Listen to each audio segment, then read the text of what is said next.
Good morning, children. Welcome to history class. Today we shall discuss about the Sangam age. See, the Sangam age, otherwise we call it as prehistoric period. It is a very important phase in the history of South India.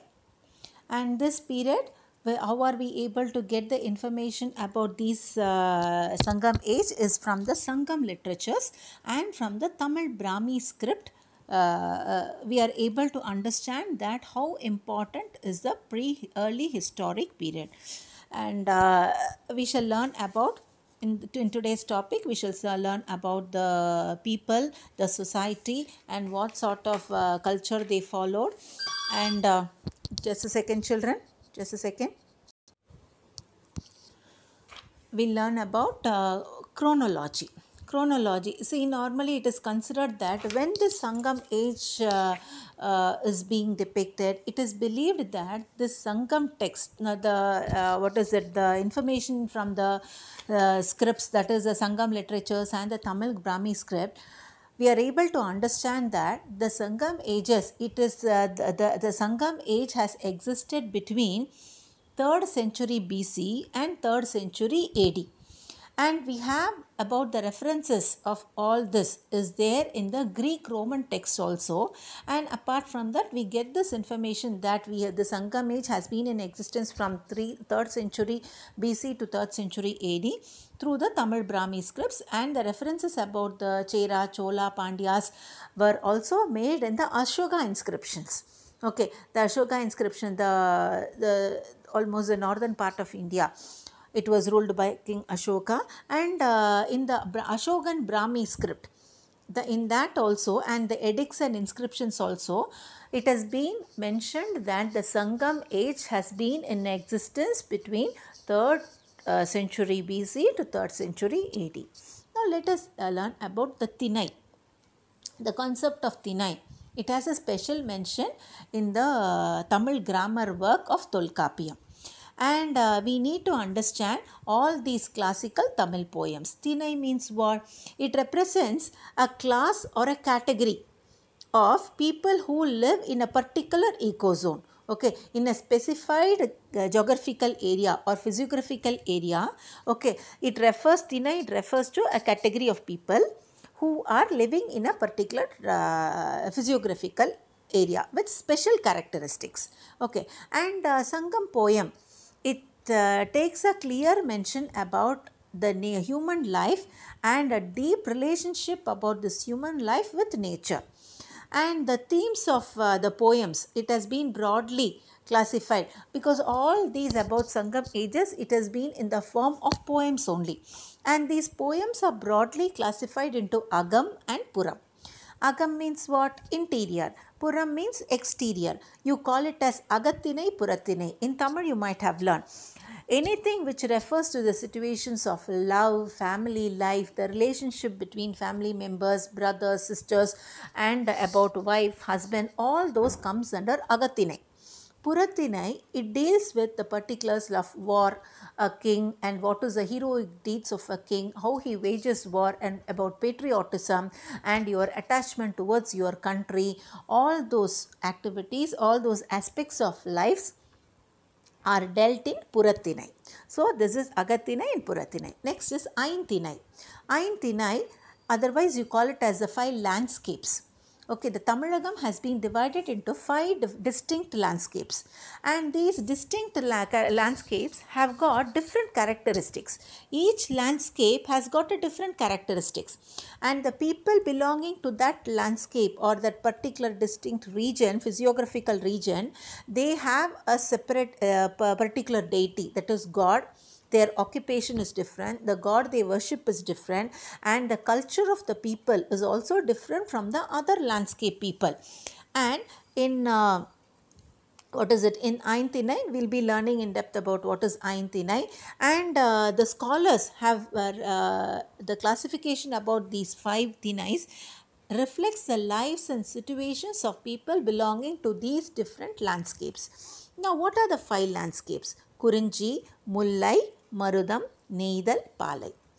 Kurinji, it refers to hill and the hilly and the mountainous region.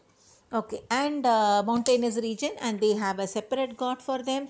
Murugan, probably Murugan is supposed to be the god of Kurunchi, and the occupation they have is different, and the food habits they have is different, and their culture is also different. Next is Mullai. Mullai, it refers to the place forest and forest associated pastoral regions. Marudam, the fertile lands. Okay, riverine valleys are called as Marudam.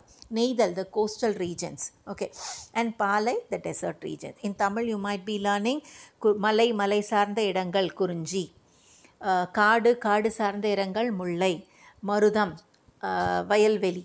Okay, and நெய்தல், that is கடல் சார்ந்த இடங்கள். Palai, which is you call it as Palaivan. So the landscape was divided into 5 according to the Tolkappiyam, the grammar work we are able to understand. Next, about polity. Political powers of Tamil Nadu. All these we are able to get from where? Our Sangam literary works only. Now our literary works, it says that people of the Iron Age people, they had a system of the polity or the political powers. They were organized into chiefdoms. Separate regions were there, and each one person was the chief of that particular province, and those chiefs were to report to the kings or the higher official, who particularly were the priest or the kings rather. So from such community only, the Iron Age community only, the Vendors had emerged. Okay, the Vendors of the early historic period, and the Velirs, okay, of the Sangam age were the chieftains. So the Vendors were nothing but the kings. Okay, during the Iron Age, the Vendors were, according to the Sangam age, the Vendors were the Vendors means you should be knowing the kings, and Velirs, okay, the chieftains were the Velirs. The Mauryan Emperor Ashoka conquered Kalinga and the parts of Andhra and the Carnatic region and the Karnataka region. Now we'll be learning about the Moovendars. Moovendars you should be knowing in Tamil: Moovendars, Chera, Chola and Pandyas. These 3 people were the eminent people who occupied the major portion of South India, and they were called as the Moovendargal, and the many towns and the ports were controlled by these 3 Vendars. First is Cheras. The Cheras, it refers to the Kerala Putras. They were referred as Kerala Putras, where in the Ashoka Brahmi script. Okay, and they controlled the present day Kerala and the western part of Coimbatore and all. No, that part was controlled by the Cheras, and their capital was Vanchi, and their ports. Their ports means where they have the trading activities through the sea. Their ports were Tondi and Banchi. I think I asked you to complete the map. Okay, it is for this reason only I asked you to complete the South India map, so that the places, whatever I say, you will have the relevance of whatever you have done in the homework.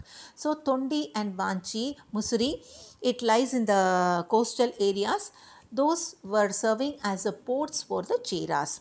And Vanchi, few people say that Vanchi is associated with present Karur, and a few of them say that Vanchi is a place identified as Tiruvanchaikulam, which is in Kerala.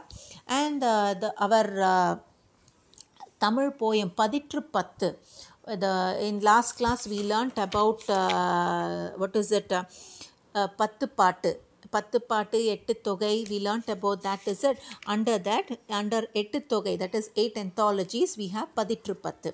Paditru Pattu, it speaks about the Chera kings and the territories. And these Cheras, they wore garlands which was made of palm trees. And how are we able to know about the Chera kings? The inscriptions which are found in Pugalur tells that the Chera kings had existed, and they have been ruling the places of present Karur, and the coins were also found. The coins which were released and used during the Chera rule, it is found in Karur. And Silapadigaram also speaks about the Cheran Chenguttuvan who built a temple for Kannagi. Kannagi is the protagonist in Silapadigaram. Whom do we call as a protagonist? A person, a character on whom the whole story dwells. a character on whom the whole story dwells and it lies. Such a character you call as protagonist. So Kannagi is the protagonist of Silappatikaram. And what was the symbol of the Cheras? Bow and arrow was a symbol of Cheras. And it is said that the brother of Cheran Chengotuvan, that is Ilango Avadigal, has composed Silappatikaram. Now these are the important topics under Cheras.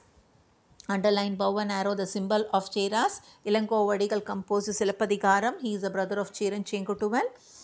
And in the previous page, Cheras were referred as what? Kerala Putras in the Ashoka inscriptions. Vanchi was the capital of Cheras.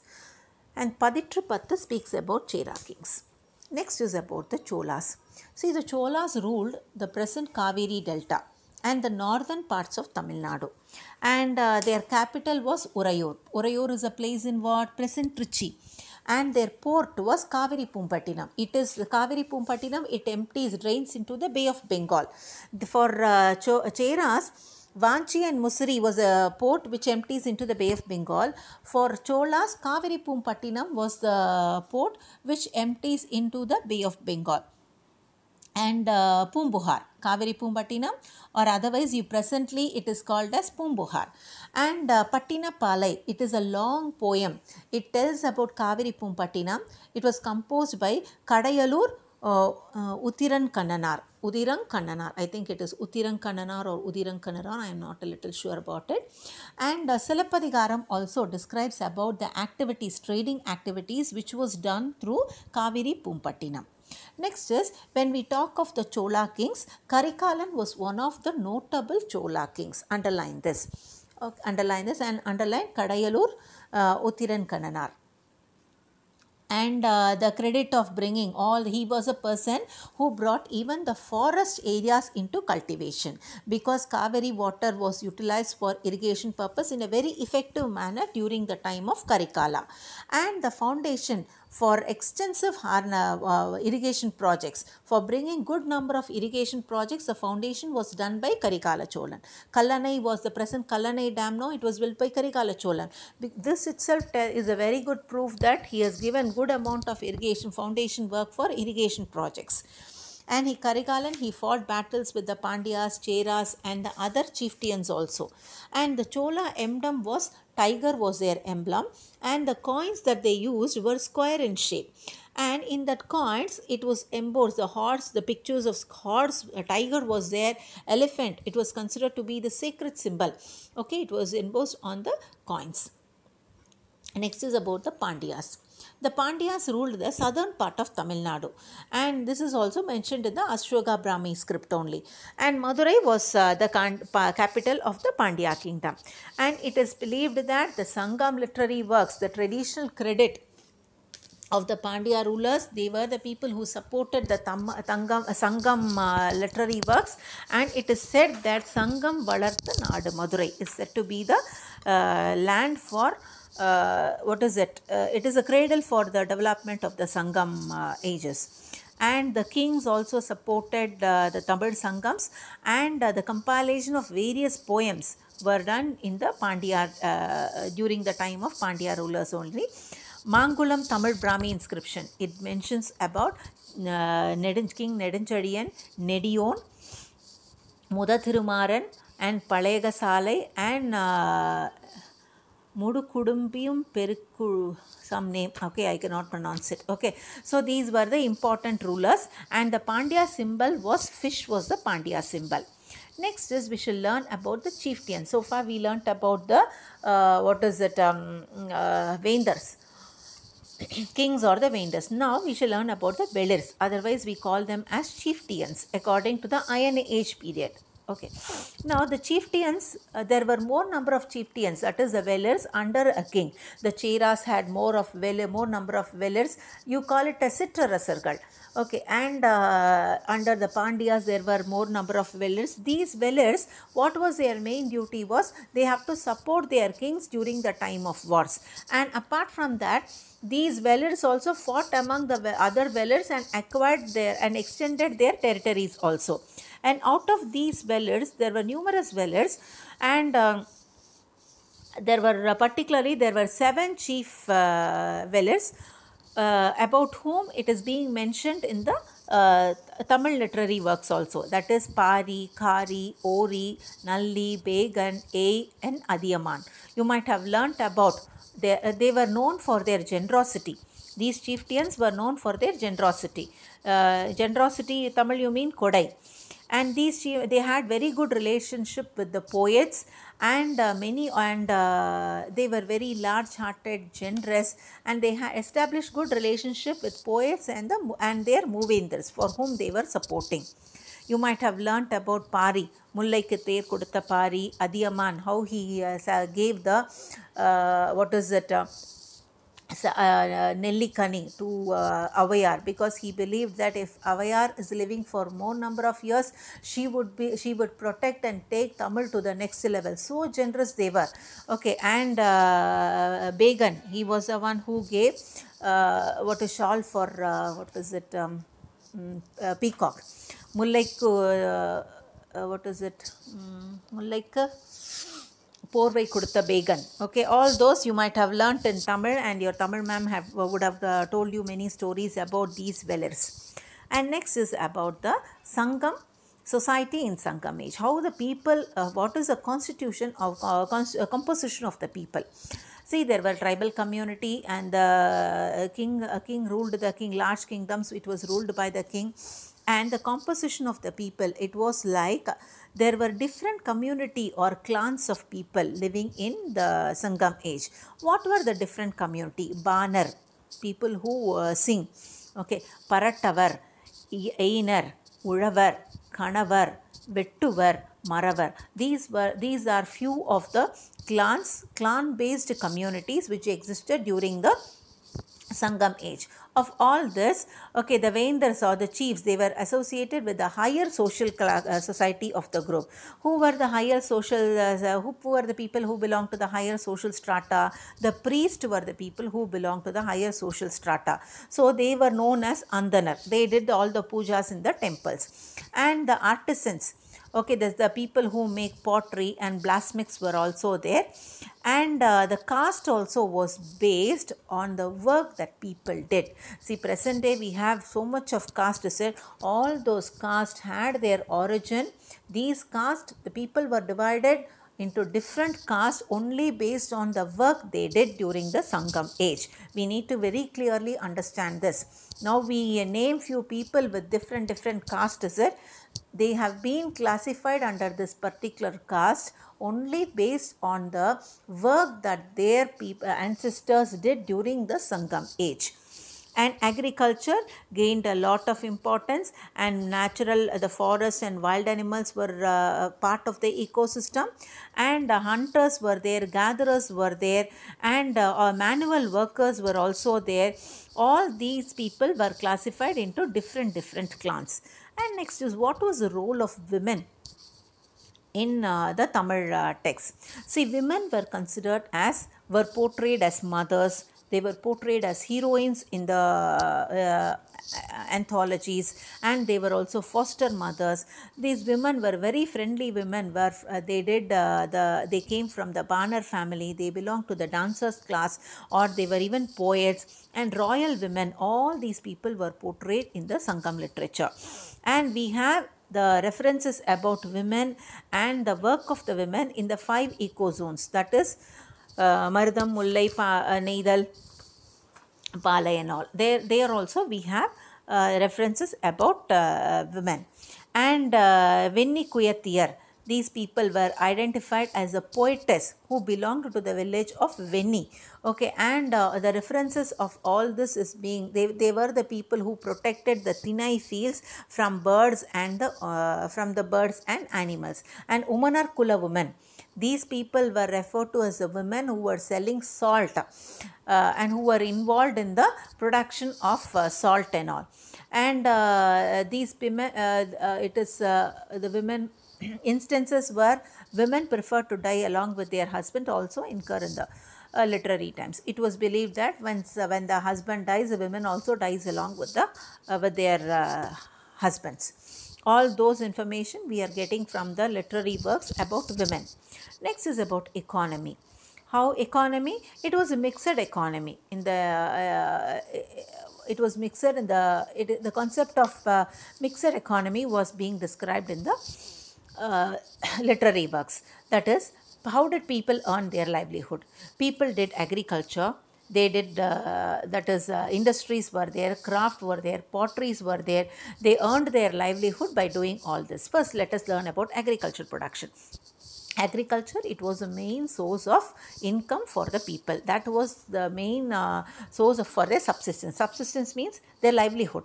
What did they cultivate? They cultivated paddy, sugarcane, millets. All these were cultivated. Even they cultivated even the wetlands, and even the dry lands were used for cultivation. They identified which all agriculture products would be capable of being produced in a wetland and which was produced in dry lands. Accordingly, they utilized the dry and wetlands, and the riverines were used, and the tank irrigation were also used wherever water was a little scarce.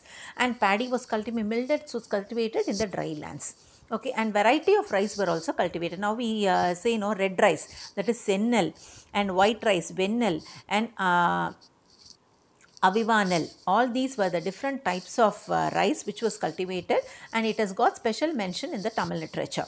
And rice grains were found in burial urns at excavation. When they excavated in Adichanallur and Purundal, they were able to find rice grains under the urns, okay, where they used to bake the rice and all. And they followed Punam type of cultivation, that is shifting cultivation. During one time they cultivated one particular crop, and after that they cultivated some other crop in that place. Okay, so they followed that particular type of cultivation pattern. Next is who are called as, what is pastoralism? Pastoralism is nomadic people, people who do not have a settled place. Okay, nomadic people earning their livelihood by rearing cattle, sheep and goat. Okay, the people who were earning their living by rearing cattle, sheep and goat, they were called, that work was called as pastoralism. Next is industries and craft of Sangam age. Craft production and craft specialization was done in urban areas, and they were professional group of people who were involved into industrial activities, and the system of production of commodity, we call it as industries. Next is about pottery. Pottery was practiced in many of the settlements, and people used potteries by Kalam Seiko. The potters were called as Kalam Seiko. And for daily activities also they used pots, and it was produced in large numbers. And what sort of pots did they do? Black color pot, black wares they did, russet coated painted wares they did, and black and red wares potteries they did, and outside it was black and outside it was red and inside it was black pots. Such type of potteries and all they did. And even now when during the excavation process, they identified so much of potteries where it had different symbols also written, inscribed on the pots. And next is iron manufacturing. Okay, that was also undertaken, and traditional furnaces. Okay, furnaces were there, large furnaces were there, the terracotta pipes were there where they put the raw ore into that, and using the furnace they made different iron implements. The iron implements like sword, dagger and spears, they made all that, and these implements were used for agricultural purposes and for war, fighting also. And the evidences of iron smelting, it was found in Guntur and Kudumannal.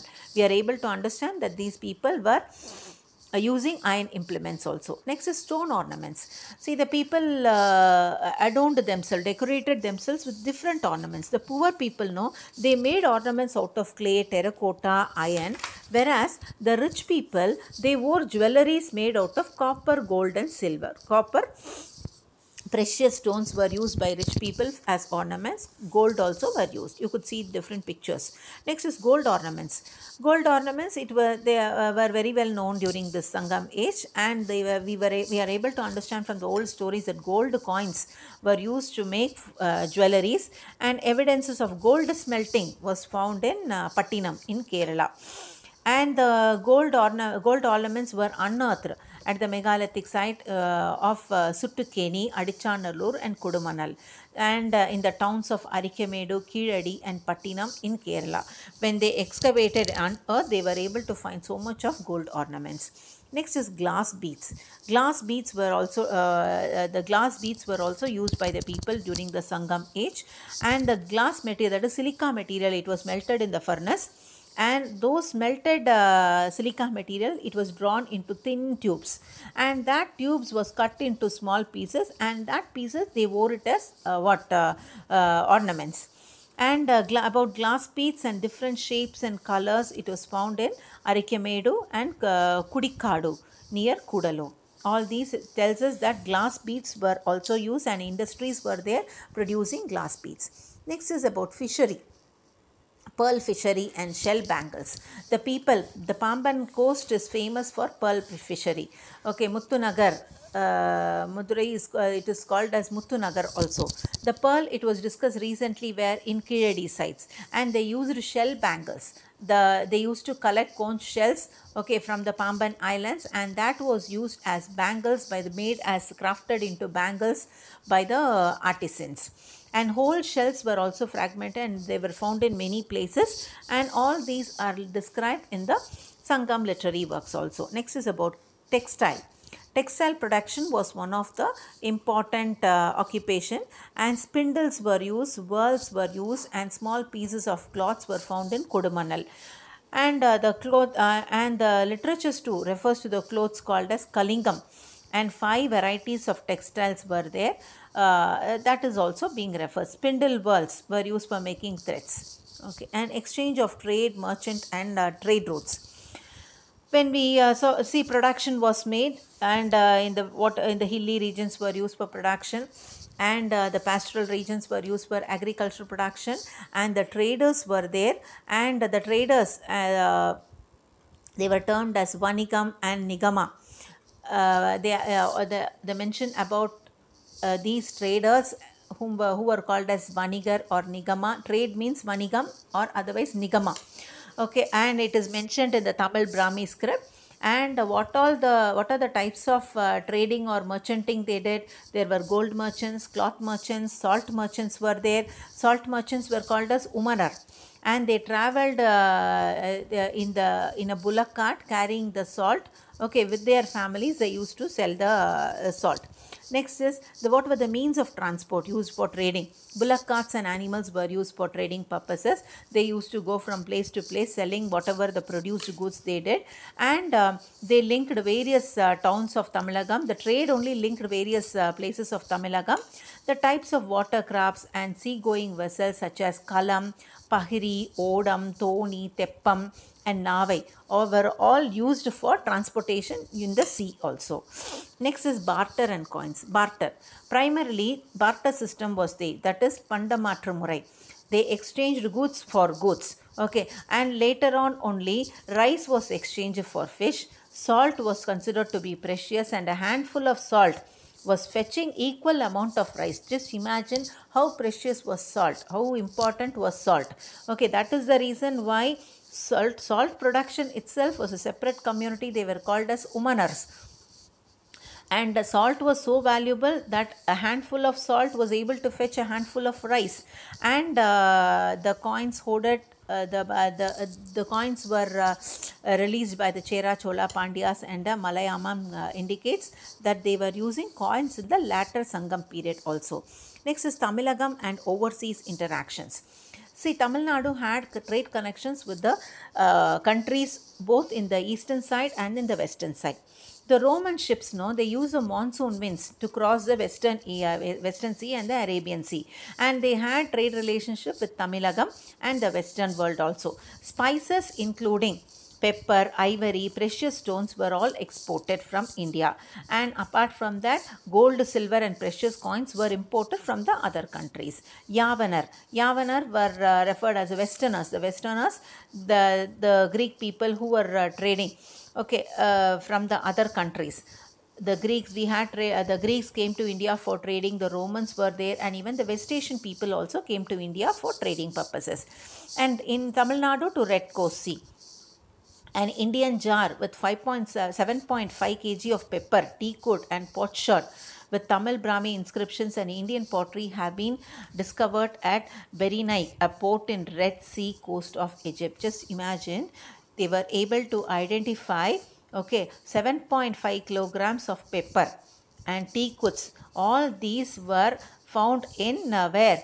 In the port of Red Sea in Egypt. Okay, at a place called as Berenaik. Okay, and another place, okay, in the north of Berenaik on the Red Sea coast, they were able to identify the Tamil Brahmi scripts, and the inscription were the potteries were found in there were three Tamil Brahmi inscriptions, that is Panayori, Kanan and Katan have been found on the pottery discovered there.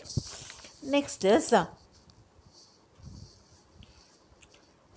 sorry children, the place the pages are literally running. Okay, just a second.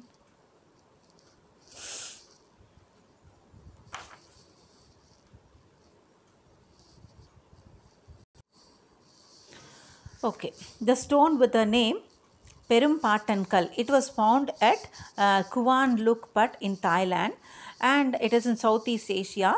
It was known as Suvarna Bhumi in Tamil literature. Okay, this stone, it was used by people by a person called as Perumpatan. Okay, probably it should be a goldsmith. Okay, such a big piece of gold, stone of gold it was. Okay, and it was a touchstone used to test the purity of gold. Okay. And next is the emergence of towns. Okay, what were the towns which emerged during the Sangam age? The first urbanization of the Sangam age, the cities were developed. They built brick buildings were used, and the roof tiles were made, and the ring type wells were used, and they had a good town planning, and well constructed roads were there. They had good amount of storehouses. All those portrayed the urban living. And the towns worked as ports and artisanal centers. Arikamedu, Kaviripumpattinam, Alankulam, Kurkai, and Pattinam in Kerala, all these served as port centers where they could have good trade relationship with the other countries using the sea. And the inland trading place were Kanchipuram, Urayur, Karur, Madurai and Kodumannal. All these were the inland trading centers. And about the goods and commodities which were exported to various regions, few in number were appeared in the, which all were traded to other countries were found. And however, the small villages, were in small villages they used bronze vessels, beads, shell bangles, okay, and the potters with the names of the people written in the Tamil Brahmi script, okay, and which was called as urban centers, a well planned town where you have brick architectural work with proper layout of roads, streets and all, and it is not agrarian in nature. It was a little commercial and political occupations were there. Such places were referred to as urban centers. Okay. Next is about the beliefs. What were the beliefs of these people, the faith and beliefs of these people? Okay, the ages, they had the belief system of the Sangam age. It was diverse in nature. Okay, few people they believed in ancestral worshipping, that is believing the people who died in their family, and few people they had hero worship. They took few people as individuals as a hero, and they worshipped them as God. Apart from that, they had different deities also. Tolkappiyam, it presides deities of Kurunchi, Mullai, Marudam, Neidal, Palai. That is, each landscape had different gods. That is, Kurunchi had worshipped Murugan as their god. Mullai, that is Mullai. That Mullai means forest and forest related regions. They worshipped Thirumal as that is Lord Vishnu as their god. And Marudam, they worshipped Lord Indiran because he was a person for giving prosperity. Neidal, Varunan, god of rain. And Palai Kottravai was worshipped as a god for that particular Thinais. Underline this also. However, people were worshipping even nature as their gods. Okay, they worshipped nature as the natural forces. That is Nilam, Nerpu, Neer, Kaatru, Man, all those five, the Panchabhutas. They were also worshipped as God, which is being mentioned in the literatures. And the force of Anango, it is mentioned in the literature, and it is believed that even animistic beliefs were there. That is, each god, each animal was associated with a god. Like how we associate a Munjur to Vinayakar, peacock to Murugan. All those who they associated animalistic beliefs were also there. And Jainism had its existence during the prevalence of Jainism was found in the Tamil Brahmi inscriptions. Okay, the performance of Yagna was also there, and Buddhism was there in certain places. Okay, this is about religion and the beliefs and the culture and art. When we talk of the culture and art, okay, various forms of culture also existed. Very art was referred to in the literatures, where the performance, the composition of poems, playing of music, instruments, dance were also mentioned there. And the literary mentions, when you see, they had variety of cuisines, that is food items. Okay, different cuisines were there, and the people took special care about their appearance, how they have to look. That is the reason why they have been using so much of beads, carnelian beads, gold, silver, and even the terracotta to decorate themselves. And apart from that, the people took care of their experiences, evidence of antimony rods, that is koi sticks, that is now we say kajal is it, they decorated them by wearing good kajal. Okay, they give good importance for their appearance. All those were made of copper. All those tells us from the, we get the information from the archaeological excavations. So women, they decorated even their eyebrows rather. Okay, the picture is also given there. This stick, okay, they used to, it was made of bronze. It was used for painting their eyebrows. I think with this we have come to the finishing of this lesson. Okay, and your homework for the day will be, I want you to write the 2 detailed answer which I have already mentioned in the audio. Okay, I want you to write the 2 detailed answers in your classwork very, very neatly. Okay, thank you children. Have a good day.